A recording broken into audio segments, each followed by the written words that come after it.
Bucaramanga, una persona que ha estado muy al frente de estos temas de la revisión técnico-mecánica, un empresario muy importante de Santander, más específicamente de Bucaramanga, quien no solamente opera con los CDAs, sino con el gobierno nacional, ha participado en las mesas sectoriales con el ICONTEC, con otras entidades, y es una persona que conoce mucho, y vamos a mirar qué hay detrás, pues hasta el momento, hasta el día de hoy, sobre lo que tiene que ver con la revisión técnico-mecánica.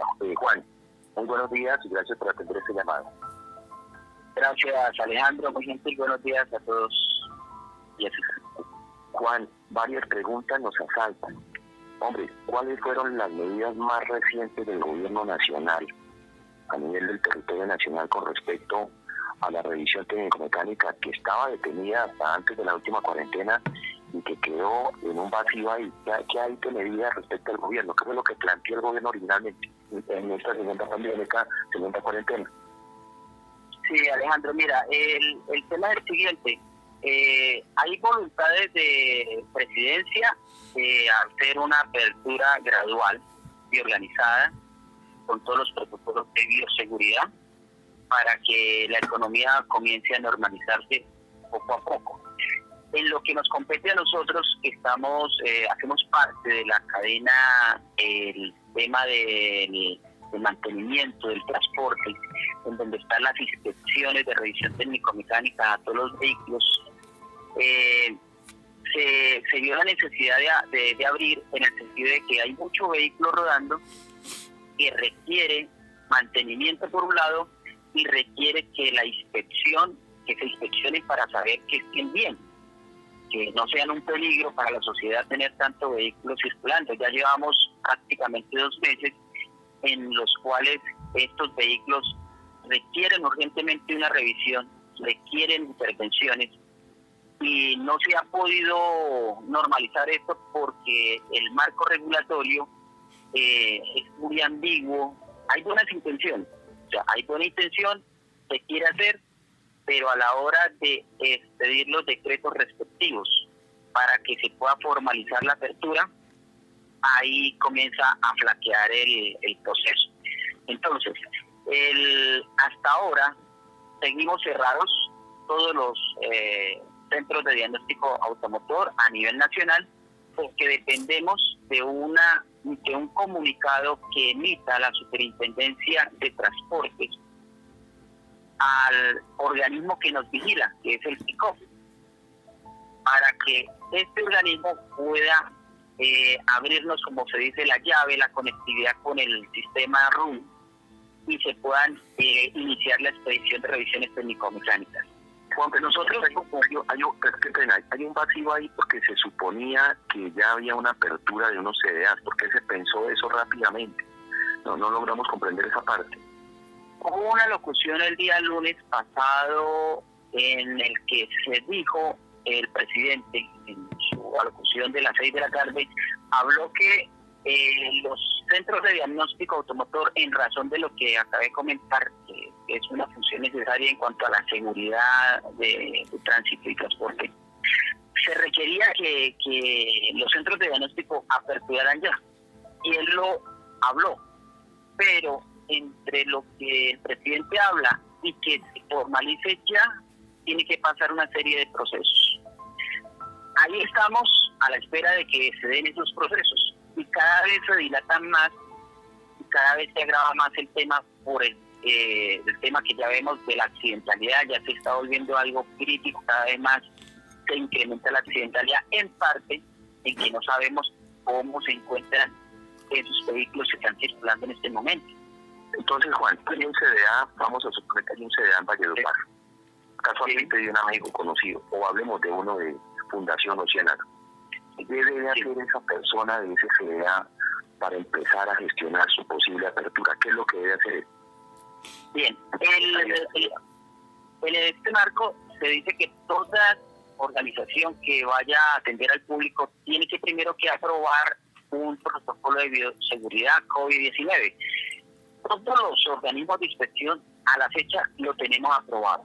Todos lo tenemos aprobado, hicimos las respectivas gestiones con las alcaldías y se adelantaron las implementaciones y todos nos preparamos porque entendíamos que si íbamos a abrir teníamos que tener un protocolo aprobado por la alcaldía y debíamos implementar una serie de elementos como el tema de la toma de la temperatura de las personas que ingresaran, una respectiva señalización para que el usuario conociera previamente las condiciones o las nuevas condiciones en que se le podría prestar el servicio, como el uso obligatorio de tapabocas, adecuar un lavamanos al ingreso para el proceso de lavado de manos reglamentario, adecuar una zona de desinfección para el calzado, para que la persona cuando ingresara pues hiciera este proceso, que el personal en la organización conociera del protocolo de desinfección del vehículo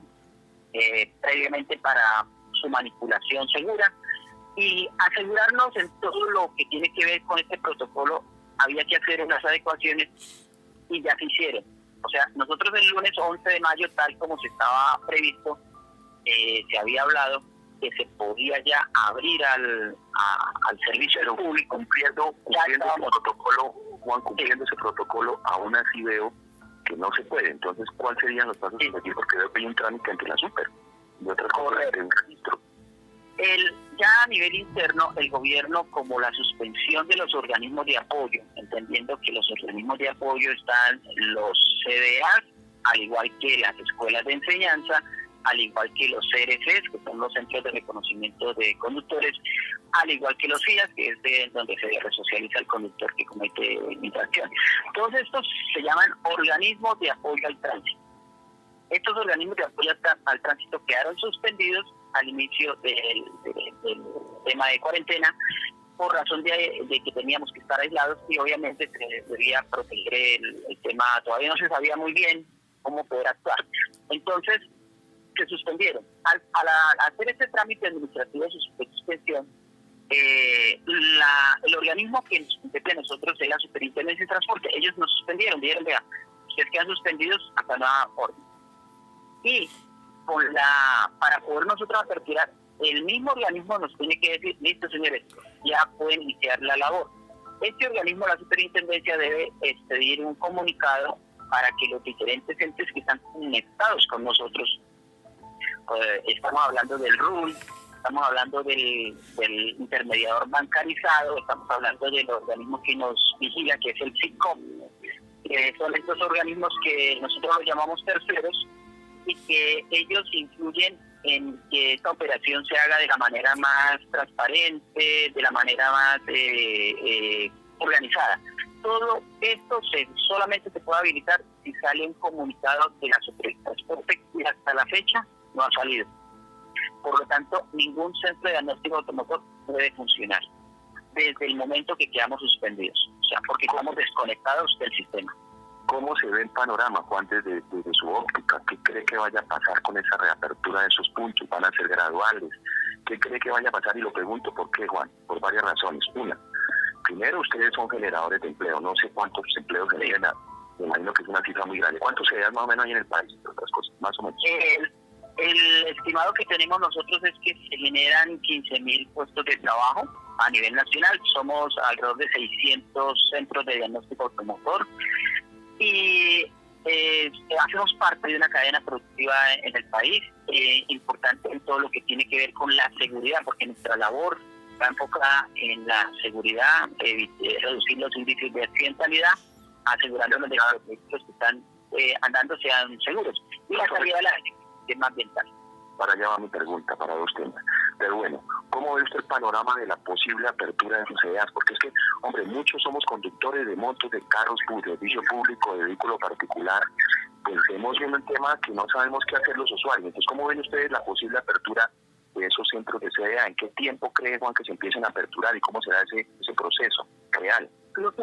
Los centros de diagnóstico estamos listos porque estábamos preparándonos desde antes de la fecha 11 de mayo, que era la fecha que nos habían definido para iniciar labores. Ya estábamos preparados, ya habíamos hecho toda esa actividad previa para poder estar organizados en la apertura. Nosotros, ¿qué vemos? Por un lado, debe organizarse una gradualidad, y eso está escrito también en el documento de suspensión, en el cual se va a dar un mes para los vehículos, para que se pongan al día los vehículos que se les venció desde el momento del cierre de los centros de diagnóstico, de la suspensión. En el momento de la suspensión, luego de reactivarse los centros de diagnóstico, el gobierno estimó un mes de nivelación. Pero el problema radica, Alejandro, es en lo siguiente, que hay más del 50% de los vehículos a nivel nacional que son infractores porque tenían, antes de la cuarentena, tenían sin hacer la revisión técnico-mecánica. Entonces, lo que se ve en el panorama es que hay un gran riesgo de todos esos vehículos que están circulando, tanto en este momento como antes, que son un peligro en potencia, porque no se sabe en qué condiciones están, y pues las cifras de accidentalidad, como usted bien lo sabe, no han bajado cada vez, y uno nota que por el contrario de al menos disminuir, se han incrementado. Entonces uno comienza a entender que sí es sumamente delicado saber en qué condiciones está el parche automotor. O sea, es importantísimo. Por un lado, que se debe aperturar de manera gradual. Sí, ya está escrito que va a ser un mes de gradualidad, pero para un mes desde qué fecha, Juan, un mes, o sea, ¿a qué fecha futuro? Un mes de cuándo se cumple ese mes, más o menos. En el documento que está escrito, la apertura estaba para el 11 de mayo, un mes después sería el 11 de junio. Entonces, hasta el 11 de junio, según lo que estaba escrito, si hubiéramos abierto el 11 de mayo como estaba definido ya. Pero en estas condiciones que ya estamos a 14 de mayo, pues y no se ve una claridad de parte del gobierno de cómo va a ser esa apertura, o sea que el comunicado no ha salido porque ellos en este momento internamente no tienen mucha claridad en el tema, o sea no lo han definido realmente. Entonces vemos que muy probablemente se vaya a dar no hoy, sino probablemente la semana entrante. Y entonces ahí tendría que salir otro decreto, otro comunicado para ampliar ese plazo, para que las personas que se le vencieron tengan la gradualidad de hacer la revisión.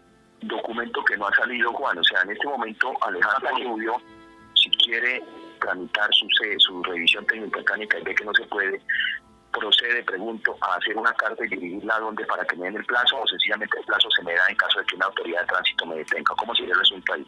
Lo hablo desde la óptica del usuario, del propietario del moto, del vehículo, en fin, ¿qué va a pasar en mi caso? ¿Qué debo hacer yo? Todos los usuarios de vehículos, incluyendo motocicletas, obviamente, que se les venció la revisión técnico-mecánica después de la suspensión de los organismos de apoyo, esta es la fecha 24 de marzo. Pues que de esa fecha, todos los que se les haya vencido en este momento pueden transitar según lo define el mismo decreto. Debe tener al día el seguro obligatorio, el SOAT, debe estar al día. Y la revisión técnico-mecánica, como están suspendidos los organismos de apoyo, los CDAs que hacen este trabajo, pues no se les va a hacer exigir este documento, al igual que si se les venció la licencia de conducción, ¿sí? Lo que llamamos el PAS. Todo esto no se les va a hacer exigencias porque están suspendidos. Ahora bien, Juan, si hay una preocupación grande, y esto es una gripa por llamarlo, este virus, y hay una preocupación porque viene el invierno y posiblemente se agudiza el tema porque en temperaturas bajas se dice que el virus se dispara más, y con el tema de la contaminación. Entonces, ¿cómo pretende el Estado y el gobierno controlar que esas emisiones de partículas contaminantes de los tubos de escape de los vehículos esté regulada si no hay revisión técnico-mecánica? Y segundo, ¿cómo se pretende que si mi vehículo no pasa, carro o moto, a qué centro de servicio lo debo llevar si no es claro y no están aperturados? O sea, veo una cantidad de situaciones paralelas muy adversas, muy extrañas, poco claras. Sí, Alejandro, igualmente uno llama a la comprensión a todos porque obviamente esta pandemia que se presentó pues nos llega y la verdad nadie estaba preparado, nadie sabía el impacto tan fuerte tanto en la salud como en la economía y en todos los aspectos de la vida a la que estábamos acostumbrados todos. Ya que llega esto, el gobierno de todas maneras es el encargado de dar esa orientación, esa ruta, pero entonces vemos que hay buenas intenciones, pero en la práctica se queda en buenas intenciones. Uno lo ve reflejado también en las ayudas. Y el gobierno quiere ayudar, pero cuando se va a materializar esas ayudas, pues se quedan en gas, o sea, realmente no llegan. Y esto es un ejemplo de lo que nos está pasando. El gobierno entiende la necesidad de que se normalice ya gradualmente, con todos los cuidados, las industrias, la economía, pero él habla, pero no define en la práctica con los documentos, como debe hablar el gobierno, que es con los decretos, las opciones. No salen esos documentos a la velocidad que el gobierno habla. Y entonces que se crea una desinformación y se crea una gran problemática a nivel, en este caso para nosotros, a nivel de transporte y tránsito, porque esos vehículos, como yo dije, la accidentalidad está disparada. La pandemia no paró nada de esto, por el contrario, se ve que se incrementan la accidentalidad, y en parte es que el estado del vehículo influye en este tipo de problemáticas. Juan, entonces no vamos en sintonía con el tema del mejoramiento del medio ambiente, que es parte de la problemática que estamos viendo, porque esos vehículos posiblemente que están circulando, como usted lo dijo, que estaban infringiendo el vencimiento hace mucho rato, siguen expidiendo mucho más contaminante al medio ambiente porque no están pudiendo pasar por la revisión técnico-mecánica para hacer los ajustes respectivos. Claro, en eso tienes toda la razón, Alejandro, y ese es un tema que hoy por hoy ya vimos que la salud, el impacto es grande y muy fuerte. Hay a veces cifras que uno no alcanza a dimensionar, y es, por ejemplo, la cantidad de personas que mueren al año en Colombia, en ninguna parte del mundo sino en Colombia, que por temas respiratorios, y esto lo tiene movilidad en el informe de Forensis, Medicina Legal.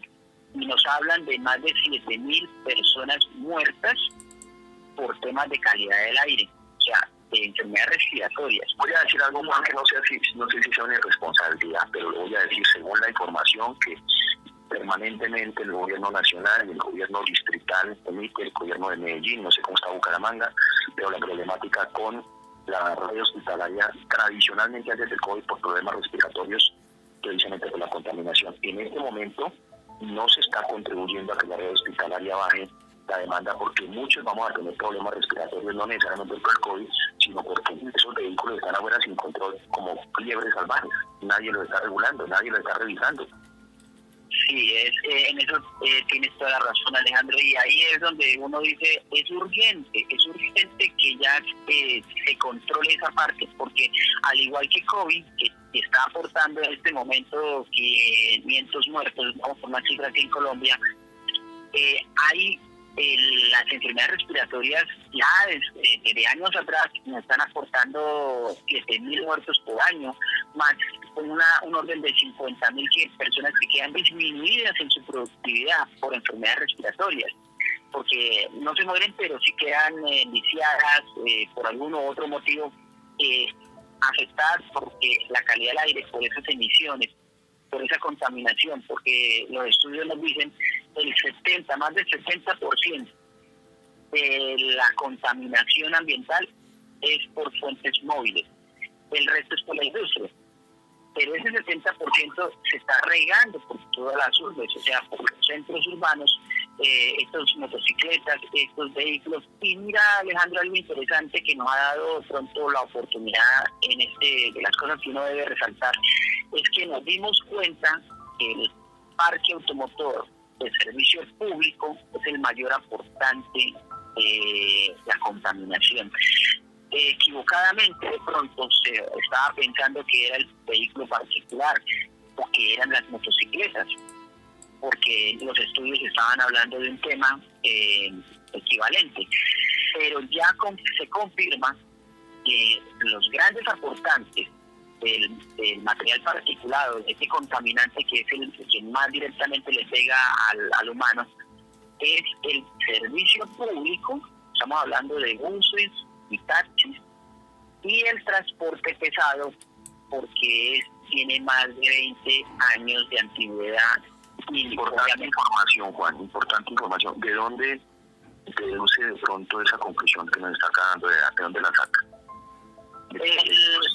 La edad del parque automotor es una fuente que es el Ministerio del Transporte, que ellos tienen en su vejez, o sea, ellos tienen los datos de la vejez de sus vehículos, en donde se extrae que el parque automotor del vehículo de carga, el vehículo pesado en Colombia, tiene más de 20 años de vejez. O sea, es un vehículo que es bastante contaminante, porque la contaminación de los vehículos va directamente relacionada con la tecnología que utilicen.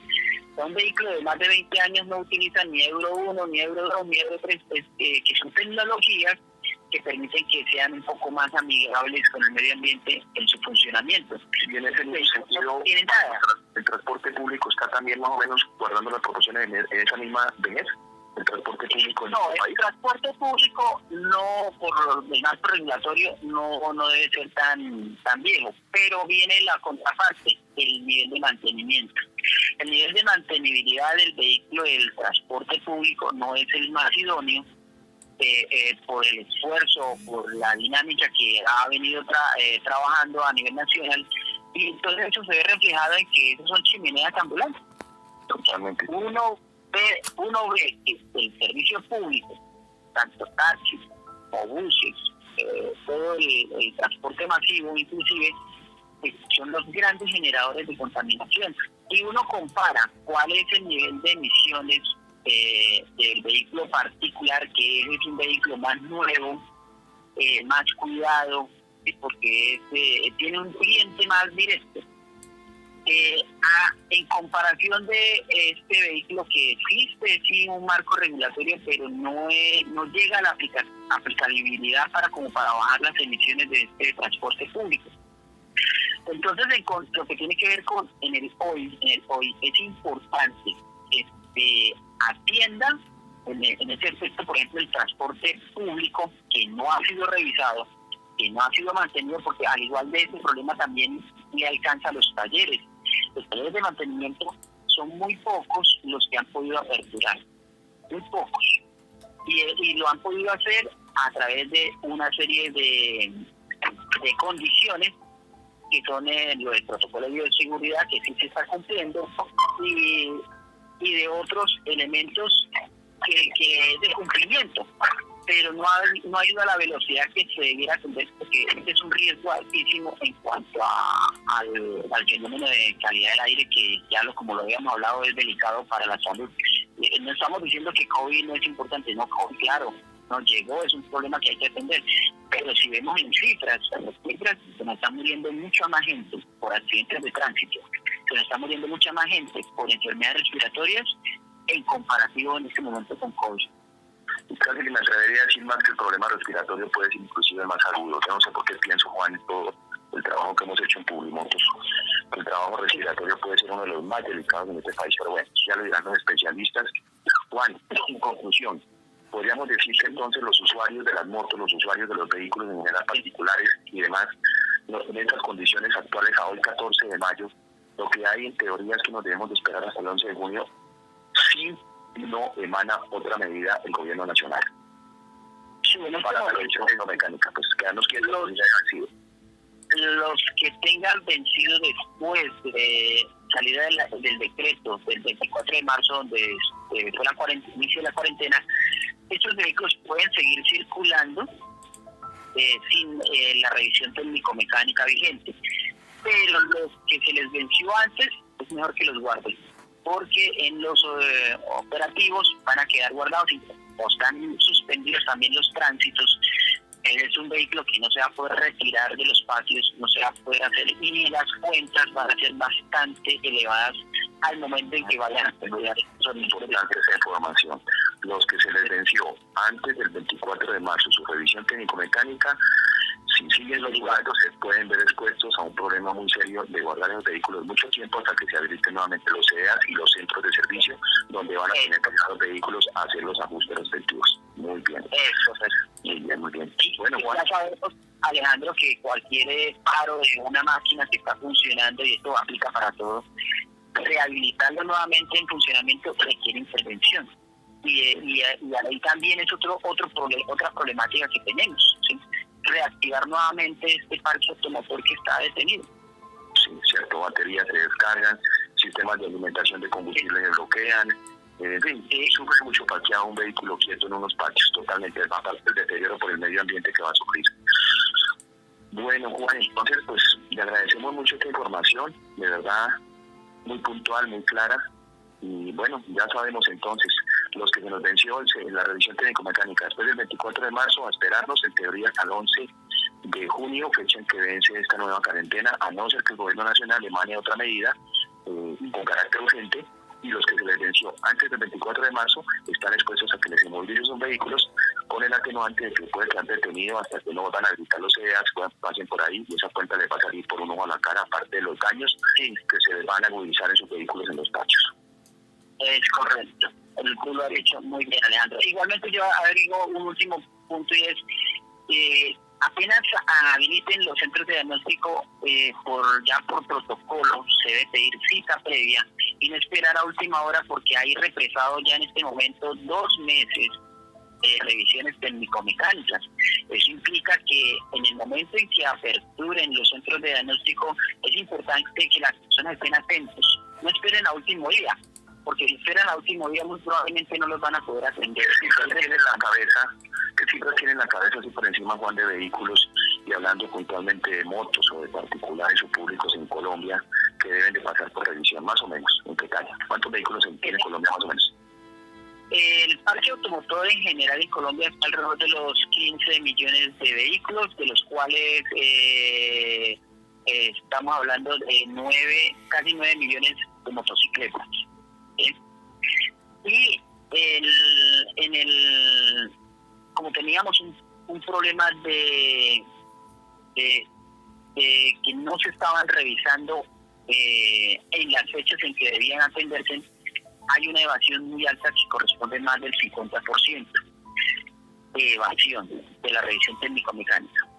Entonces, a la fecha en que se aperture nuevamente la revisión técnico-mecánica, la congestión va a ser desconsiderable. Por eso la recomendación en este momento es todas las personas comunicarse con su centro de diagnóstico respectivo y averiguar para hacer el agendamiento respectivo. Yo podría llamar a un CDA en ese momento, Juan, a un CDA y pedir que me reserven un turno. ¿Podría hacerlo en este momento, hoy 14 de mayo? Así sea pensando en el 11 de junio.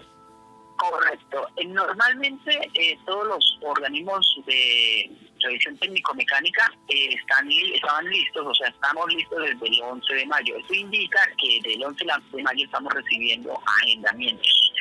Entonces, ¿qué ocurre? Que el agendamiento se va a correr para iniciar justo en el momento en que se dé la apertura.